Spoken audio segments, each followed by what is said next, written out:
மறுபடியும் கியூபா பற்றி ஒரு செய்தி தான். கியூபா மட்டுமே கிடையாது, அமெரிக்கா, சீனா இப்போது நடக்கும் பிரச்சனை. ரொம்ப விதமாக இந்த இரண்டு நாடுகளும் மறுபடியும் மோதுவதற்கு தயாராக மாறிவிட்டன. இதனால் அடுத்தடுத்து நடக்கப் போகும் பலவிதமான எதிர்பார்ப்புகள், இந்த உலகளவில் ஏற்படக்கூடிய மாற்றங்கள், இவை அனைத்தும் இந்த ஒரு காணொளியில் பார்க்க போகிறோம். அன்பு தமிழஞ்சங்களுக்கு தமிழ் பொக்கிஷத்தின் வணக்கங்கள்.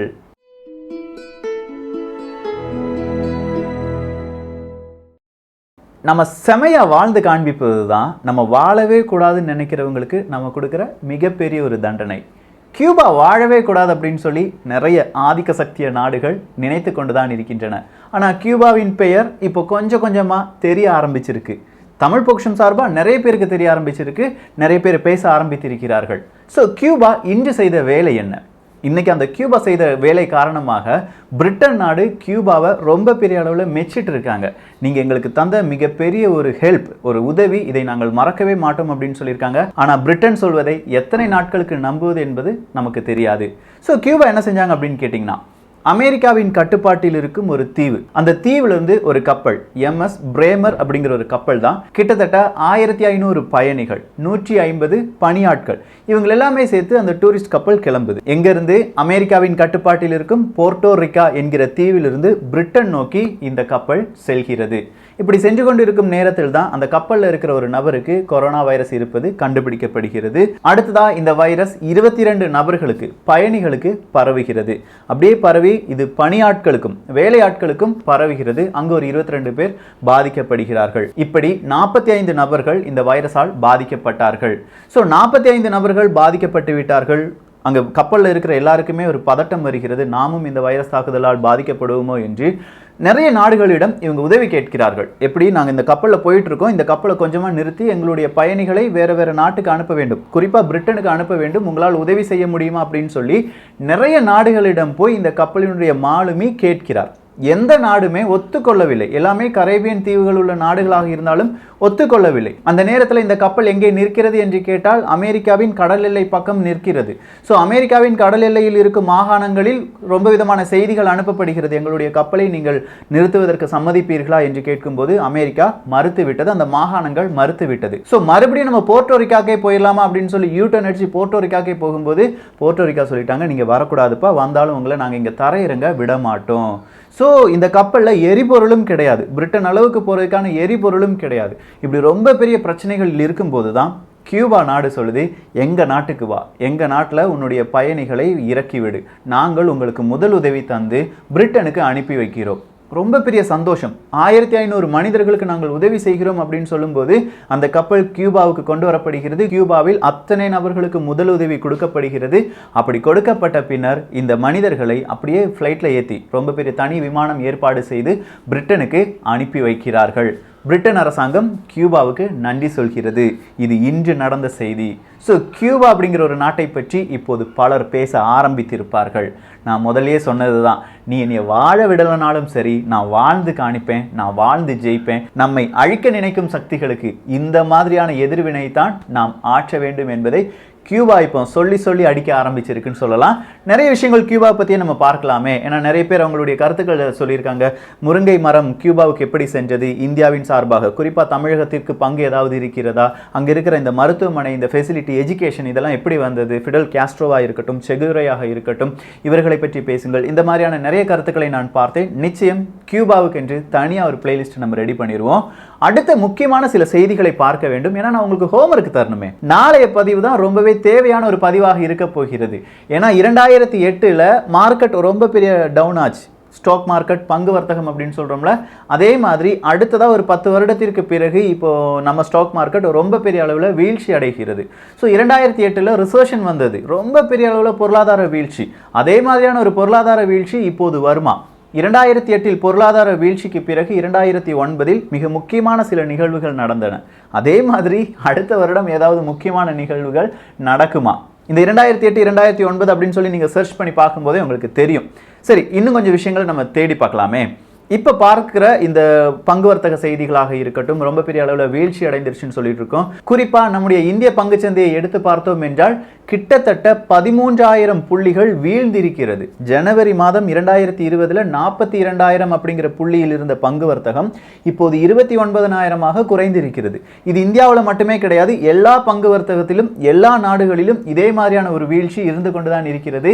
அமெரிக்காவில் மட்டும் கடந்த 10 தினங்களில் $4 ட்ரில்லியன் அளவுக்கான இழப்புகள் வந்திருக்கிறது. ஒரு ட்ரில்லியன் என்று சொல்லும்போது சுமார் 74 லட்சம் கோடி ரூபாய் என்று நினைத்துக் கொள்ளுங்கள். இந்த 74 லட்சம் கோடி ரூபாய் அவ்வளோ பெரிய அமௌண்டா அப்படின்னு கேட்டால் இந்தியாவின் ஒரு வருட பட்ஜெட்டே 30 லட்சம் கோடி ரூபாய் தான், ஒரு வருட பட்ஜெட்டே. ஸோ 10 நாட்களுக்குள் அங்கே 4 ட்ரில்லியன் அளவுக்கான இழப்புகள் வந்திருக்கிறது. இது ஒரு பக்கம் இருக்கட்டும். அமெரிக்கா குறிப்பாக டொனால்டு ட்ரம்ப் அவர்களுடைய அந்த அரசு அவங்களுடைய காங்கிரஸில் ஒரு முக்கியமான ஒரு நிகழ்வை ஒரு கோரிக்கையை வைத்திருக்கிறது.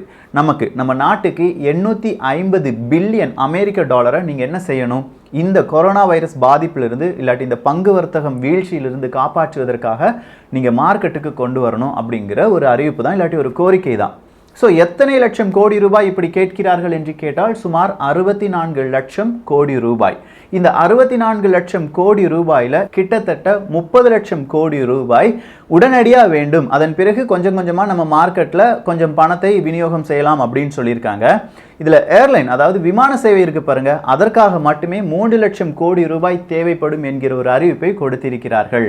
சப்போஸ் இந்த பணம் எங்களுக்கு கிடைக்கவில்லை என்றால் அமெரிக்காவில் 20% வேலை இழப்பு என்பது வரும். அதாவது 100 நபர்களை எடுத்துக்கொண்டால் 20 நபர்களுக்கு வேலை இருக்காது என்கிற அறிவிப்பை கொடுத்திருக்கிறார். இது எந்த அளவுக்கு உண்மை அப்படின்னு கேட்டீங்கன்னா, ஒவ்வொரு மனிதனுக்கும் அமெரிக்காவில் இருக்கிற ஒவ்வொரு குடிமகனுக்கும் $1000 ரூபாய் காசோலையாக செக்காக வழங்கி விடலாமா, அவங்களுடைய கையில் பணப்புழக்கமே இல்லையே என்கிற மாதிரியான ஒரு சர்ச்சைகள் அங்கே ஓடிக்கொண்டிருக்கிறது. எப்படி இவ்வளோ பெரிய ஒரு பிரச்சனை, இல்லாட்டி ஒரு பங்கு வர்த்தகம் வீழ்வதால் இந்த பிரச்சனை வந்ததா, வைரஸ் வந்ததால் இந்த பிரச்சனை வந்ததா, இந்த மாதிரியான உங்க கேள்விகள் இருக்கும்ல. இந்த கேள்விகள் எல்லாமே நீங்க கொஞ்சம் கொஞ்சமா தேடி பாருங்க. 850 பில்லியன் அமெரிக்க டாலர் அமெரிக்க அரசாங்கம் கடன் கேட்டிருக்கிறதா, $50 பில்லியன் விமான சேவைக்கு மட்டுமே கொடுக்க போகிறார்களா, அடுத்ததா அமெரிக்கா செஞ்ச சில விஷயங்கள் என்ன, சீனாவினுடைய ஒரு 5-6 பத்திரிகை நிறுவனங்களினுடைய லைசன்ஸ் என்ன செஞ்சிட்டாங்க, ரத்து பண்ணிட்டாங்க. எதுக்காக ரத்து பண்ணினீங்க அப்படின்னு கேட்டா, இந்த நேரத்தில் தான் ஒரு பேரிடர் வந்தாலோ இல்லாட்டி ஒரு யுத்தம் நடந்தாலோ ஒரு நாடு வேறொரு நாட்டின் மீது கொஞ்சமா அக்கறை காண்பிக்க வேண்டும். அதுதான் மனிதம் என்று நாம் சொல்லுவோம். ஆனா இந்த கொரோனா வைரஸ் வந்தது பிறகு பாருங்க, ஒரு நாடுக்கும் வேறொரு நாடு மீது அந்த அக்கறை என்பது இல்லவே இல்லை. பல நாடுகளும் உதவிகளை செலுத்துகிறோம் அப்படின்னு சொன்னாலும் ஒரு ஃபோர்ஸ்ஃபுல்லா நாங்கள் உதவிகள் செய்கிறோம் அப்படிங்கிற ஒரு லெவலுக்கு யாருமே வரல. குறிப்பாக சீனாவும் அமெரிக்காவும் வரவே இல்லை. இரண்டும் ஆதிக்க சக்திகள் இல்லாட்டி உலக வல்லரசுகள் அப்படின்னு சொல்லலாம். ஸோ இந்த இரண்டு நாடுகளுக்கு இடையே எப்போதுமே ஒரு புகைச்சல் மட்டுமே இருந்து கொண்டிருக்கிறது. அமெரிக்காக்காரன் சொல்கிறான் சீனா இந்த வைரஸை கட்டுப்படுத்த தவறிவிட்டது, அமெரிக்காவில் கொரோனா வைரஸினுடைய பாதிப்பு இல்லவே இல்லை அப்படின்னு சொல்லி டொனால்டு ட்ரம்ப் அவர்கள் ஜனவரி மாதம் எல்லாமே சொல்லி கொண்டு வந்தார். ஆனால் இப்போது பார்க்க போனால் இந்த வைரஸால் பாதிக்கப்பட்ட நாடுகளில் 8வது இடத்தில் அமெரிக்கா இருக்கிறது. அப்போ சீனாக்காரனை இவர் குற்றம் சொல்றாரு, இவங்களை சீனாவும் குற்றம் சொல்கிறது. நீங்க தான் இவ்வளவு பெரிய பிரச்சனைக்கு காரணம், உங்ககிட்ட இருந்து தான் இது வந்திருக்கும் அப்படின்னு சொல்லி அவங்களும் அவங்களுடைய குற்றச்சாட்டுகளை அடுக்கிக் கொண்டே வருகிறார்கள். ஸோ இப்படி குற்றச்சாட்டுகளை மாறி மாறி இரண்டு நாடுகளும் அடுக்கிக் கொண்டு வரும்போது தான் அமெரிக்க அரசாங்கம் சொல்லுது, ஒரு 5-6 சீனா நிறுவனங்கள், செய்தி நிறுவனங்கள் இங்கே இருக்கிறது, அவங்களுடைய லைசன்ஸை கட் பண்ணிருங்க. லைசன்ஸை கட் பண்ண பிறகு அவங்களுக்கு வெறும் மிஷினரி, வெளிநாடுகளில் இருந்து வந்த மிஷினரி அப்படிங்கிற ஒரு லைசன்ஸ் மட்டும் கொடுங்க. அப்படி கொடுத்தால் என்ன நடக்கும் என்று கேட்டால், அங்கு வேலை பார்க்கும் 3 நபர்களில் 2 நபர்கள் அவங்க தாயகத்துக்கே திரும்ப வேண்டும், ஒரு நபர் மட்டும் அங்கே இருக்கலாம். ஸோ 30 நபர்கள் வேலை பார்த்தால் 10 நபர்களுக்கு மட்டுமே அங்கே வேலை, மீதம் இருக்கும் 20 நபர்கள் அங்கே சென்று விடலாம். இந்த மாதிரியான ஒரு ரெஸ்ட்ரிக்ஷன் ஏன் கொடுக்கப்படுகிறது என்று கேட்டால், டொனால்டு ட்ரம்ப் அவர்கள் செய்யும் சில விதமான செய்திகளை ரொம்ப பெரிய தலைப்பு செய்திகளாக சீனாவுக்கு தெரியப்படுத்தினார்கள். அதே மாதிரி அந்த பத்திரிகைகளில் போடப்பட்டது. இதுதான் டொனால்டு ட்ரம்ப் அவர்களுடைய கோபத்திற்கான காரணம். இப்படி செஞ்ச உடனே சீனா அதற்கு எதிர்வினை ஆற்றியது. அமெரிக்காவினுடைய பத்திரிகைகளும் சீனாவில் இருக்கின்றன. அப்படி ஒரு 5-6 பத்திரிகையை எடுத்து அந்த பத்திரிகையினுடைய அனைத்து விதமான லைசன்ஸையும் யார் கட் பண்ணிட்டாங்க, சீனா கட் பண்ணிட்டாங்க. ஸோ லைசன்ஸை கட் பண்ணுனா அடுத்தது அவங்க என்ன செய்யறாங்க, உங்கள்கிட்ட இருக்கிற அந்த ஐடி கார்டை 10 நாட்களுக்குள் எங்களுக்கு திரும்ப தர வேண்டும். 10 நாட்களுக்கு நீங்கள் திரும்ப தந்த பிறகு நீங்கள் என்ன செய்யுங்க, எங்கள் நாட்டில் இருக்காதீங்க, உங்கள் நாட்டுக்கே திரும்பி போயிருங்க அப்படின்னு சொல்லி அமெரிக்காவுக்கே திருப்பி அனுப்பக்கூடிய ஒரு முடிவுகளில் இப்போது சீனா வந்திருக்கிறது. ஸோ இந்த மாதிரியான ஒரு வைரஸ் தாக்குதல் இத்தோடு முடிந்து விடுமா என்று கேட்டால் பொருளாதார வீழ்ச்சி. அடுத்ததா 2 நாடுகளுக்கு இடையே மறுபடியும் ஒரு சண்டை. இப்போ தான் ஃபேஸ் ஒன் அக்ரிமெண்ட் அப்படிங்கிறதே ஒரு முழுமை பெற்றது. ஓகே, நாங்களும் நீங்களும் என்ன செய்யலாம், அமெரிக்காவும் சீனாவும் கொஞ்சமாக வர்த்தகத்தில் ஈடுபடலாம் அப்படிங்கிறது தான் ஃபேஸ் ஒன் அக்ரிமெண்ட்.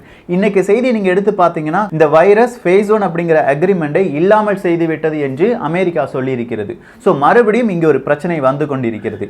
அமெரிக்காவினுடைய அடுத்த பிரச்சனை ரஷ்யாவும் சவுதி அரேபியாவும் சேர்ந்து செய்த பிரச்சனை தான், ஆயில் பிரைஸ் வார் அப்படிங்கிறத நம்ம தமிழ் பொக்கிஷம் சார்பாக பார்த்துருக்கோம். பார்க்காத நபர்கள் தயவு செய்து பிரைஸ் வார் தமிழ் பொக்கிஷம் அப்படின்னு சொல்லி யூடியூப்ல சர்ச் பண்ணி பாருங்க, உங்களுக்கான விடை கிடைக்கும். ஸோ இதுவும் அமெரிக்காவுக்கு மிகப்பெரிய ஒரு அழுத்தத்தை தந்து கொண்டிருக்கிறது. அடுத்ததா என்ன விதமான ஸ்டாக் மார்க்கெட்ல எந்த அளவுக்கு பங்குகள் வீழும் என்பதே தெரியாது. இந்த வீழ்ச்சி உலகளவில் மிகப்பெரிய ஒரு பொருளாதார சுணக்கத்தை ஏற்படுத்தும். சின்னதா ஒரு ஹிண்ட் மட்டும் தாரேங்க. 2008 ரிசெஷன் அப்படிங்கிறது வந்துச்சு, ரொம்ப பெரிய அளவில் பொருளாதார வீழ்ச்சி என்பது வந்தது. அந்த நேரத்தில் உலக நாடுகள் பலவிதமான அமைப்புகளிடம் இருந்து வாங்கிய கடன் எவ்வளவு அப்படின்னு கேட்டிங்கன்னா, மொத்தமாக உலக நாடுகளுடைய கடன் எவ்வளவாக கணக்கிடப்பட்டது என்று கேட்டால் 250 ட்ரில்லியன் அமெரிக்க டாலர். ஆனால் இப்போ இந்த ஒரு சிச்சுவேஷனில் உலக நாடுகளின் கடன் எவ்வளவாக கணக்கிடப்பட்டு இருக்கிறது என்று கேட்டால் 260 ட்ரில்லியன் அமெரிக்க டாலர். ஸோ 2008 விட இப்போ கூடுதலான கடன் பல நாடுகளும் வாங்கியிருக்கிறது. இது எந்த அளவுக்கு சாத்தியம்? ஏன் கடன் வாங்குறாங்க? அமெரிக்காவில் இருக்கிற மக்களுக்கு $1000 காசோலைகள் ஏன் கொடுக்க வேண்டும்? ஏன் மக்களிடம் பணம் இருக்க வேண்டும்? மக்களிடம் பணம் இல்லாமல் இருந்தால் அடுத்ததாக என்ன நடக்கும்? வேலையில்லா திண்டாட்டம் எப்படியதாக இருக்கும்? இந்தியா இதை எப்படி சமாளிக்கும்? நாளைய பதிவில் பார்க்க போகிறோம். ரொம்ப டீப்பான ஒரு ரிசர்ச் தான், ஏன்னா கொஞ்சம் டீட்டெயில்ஸை நான் சேகரித்து வச்சுருக்கேன். 2008 சின்னதாக நம்ம பார்க்க தவறிய சில விஷயங்கள், அதை வச்சு ஒரு டீட்டெயிலான ஒரு டாக்குமெண்ட்ரியை நாளைக்கு நம்ம பார்க்கலாம். ஸோ இன்னொரு விஷயத்தையும் நான் சொல்லிக்கொள்ள விரும்புகிறேன். எல்லாருமே வீட்டில் இருக்கோம், எல்லாருமே வீட்டில் இருக்கிறனால எல்லாருக்குமே ஒர்க் ஃப்ரம் ஹோம் கொடுத்துருப்பாங்க, யாரும் வெளியில் வரக்கூடாதுன்னு சொல்லியிருப்பாங்க. ஸோ அப்பா அம்மா குழந்தைகள் எல்லாருமே வீட்டில் இருந்து வெளியில் போக முடியாத ஒரு சிச்சுவேஷன் இருந்து கொண்டு வருகிறது. ஒரு நண்பர் நல்ல ஒரு ஐடியா கொடுத்தார். என்னன்னா, நீங்கள் இப்போ வீட்டில் இருக்கிறவங்க, தமிழ் பொக்கிஷம் பார்ப்பவர்கள், உங்களுக்கு ஏதாவது இன்டர்நேஷனல் லெவலில் நீங்கள் ஏதாவது ஆர்டிக்கல் எழுதினாலோ இல்லை தமிழ் பொக்கிஷத்துக்கான ஏதாவது ஒரு ஆர்ட் வரைந்தாலோ, உங்களுடைய கட்டுரைகளாக இருக்கட்டும், கவிதைகளாக இருக்கட்டும், உங்களுடைய குழந்தையினுடைய கவிதைகளாக இருக்கட்டும், அதை g.vigneswaran@gmail.com அப்படிங்கிற மெயில் அட்ரஸ்க்கு அனுப்பி விட்டீர்கள் என்றால் tamilpokisham.com நம்முடைய வெப்சைட் இருக்கு, அந்த வெப்சைட்டில் பதிவேற்றம் செய்யப்படும். உங்களுடைய குழந்தைகளாக இருக்கட்டும், இல்லாட்டி உங்களுடைய புகைப்படமாக இருக்கட்டும், இது அனைத்தும் அங்கே பதிவேற்றம் செய்யப்படும். ஸோ நீங்களும் கொஞ்சமா இந்த உலகத்தை ஆராய்ந்து பார்க்கலாம். உங்களுடைய கட்டுரையும் tamilpokisham.com அப்படிங்கிற வெப்சைட்டில் வலம் வரும். இதற்கு நீங்கள் தயாராக இருப்பீர்கள் என்று நம்புகிறேன். இந்த காணொளி பற்றிய உங்களுடைய கருத்துக்கள் இங்கே வரவேற்கப்படுகின்றன. எல்லோரும் தமிழ் பொக்கிஷத்தில் இணைந்திருங்கள். தமிழ் பொக்கிஷம் சேனலை சப்ஸ்கிரைப் செய்யாத தோழர்கள் தோழிகள் தயவு செஞ்சு சப்ஸ்கிரைப் பண்ணிக்கோங்க. நல்லதை பகிர்ந்து நல்ல சமுதாயத்தை உருவாக்குவோம். நன்றி, வணக்கம்.